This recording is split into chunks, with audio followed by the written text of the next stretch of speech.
Camerounais ne pourront malheureusement plus partir au Royaume-Uni. Ouais, le Royaume-Uni a imposé des restrictions sur les visas d'études pour les ressortissants camerounais. Imaginez Cameroun, Afghanistan, Myanmar et Soudan. Donc on refuse tous ces visas, même sponsorisés. Même un visa sponsorisé, on refuse. Le 4 mars 2026, la ministre britannique intérieure, Shabana Mahmoud, évidemment, ce n'est pas un nom anglais, donc c'est un nom, vous comprenez. Mais bon, ce sont les mêmes personnes qui vont chez les gens, quand ils ont la nationalité, deviennent des plus difficiles. Hein, c'est toujours comme ça, on ne cherche jamais un blanc pour pas que ça donne... Continue. Shabana Mahmoud a annoncé l'activation de freins d'urgence sur certains visas, une mesure utilisée de manière inédite. Cette politique, évidemment, comprend la fin de visas d'études sponsorisées. C'est la principale voie pour les étudiants internationaux et des ressortissants du Cameroun, l'Afghanistan et le Soudan. Ah, Cameroun, Afghanistan, Soudan et Myanmar. Ah, vraiment. C'est facile de dire que ces gens sont racistes. Ils sont racistes, pas les Noirs. Pourquoi ils ont bloqué les visas au Cameroun? Il y a beaucoup de jeunes Camerounais étudiants qui sont intelligents, qui veulent avoir un avenir, qui veulent avoir un futur. Pourquoi on l'a refusé? Les mesures visent à lutter contre les abus du système de visa et l'exploitation des voies légales de migration pour demander asile au Royaume-Uni. Ça, c'est un français lourd. Okay? Abus de système de visa, exploitation, machin. En français simple, ça veut dire quoi?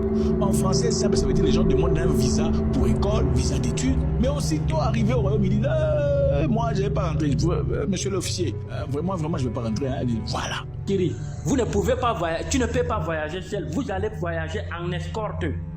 Donc vous allez attendre si l'escorte la passe une journée, c'est fini, vous n'allez pas voyager. Sinon, les Boko Haram vous prennent, ils vous tuent. Et tu descends le nord et la Damawa. Il y a les preneurs d'otages. Maintenant, les gens qui commercialisent, qui élèvent le bœuf. Tu vois quelqu'un, il a ses bœufs, mais il ne peut pas aller voir ses bœufs là en brousse. Dès qu'il parle. La Russie ne mène pas de guerre. Elle mène une opération militaire spéciale. Quel est le but de l'opération affiché de l'opération militaire spéciale? Il est double. Empêcher que l'Ukraine rentre dans l'OTAN pour empêcher que l'Ukraine ait des armes nucléaires à la frontière russe. Deuxièmement, changer le régime ukrainien que les Russes accusent d'être nazi. Bon, très bien. Et donc là, on nous dit « Ah non, non, ça c'est pas bien, c'est une violation du droit international et donc il faut aider l'Ukraine ». Et là, qu'est-ce qu'on nous dit sur l'Iran? On nous dit « Il faut empêcher l'Iran d'avoir l'arme nucléaire ». Et puis, il faut changer le régime des mollahs. Et là c'est bien. Ah, c'est curieux.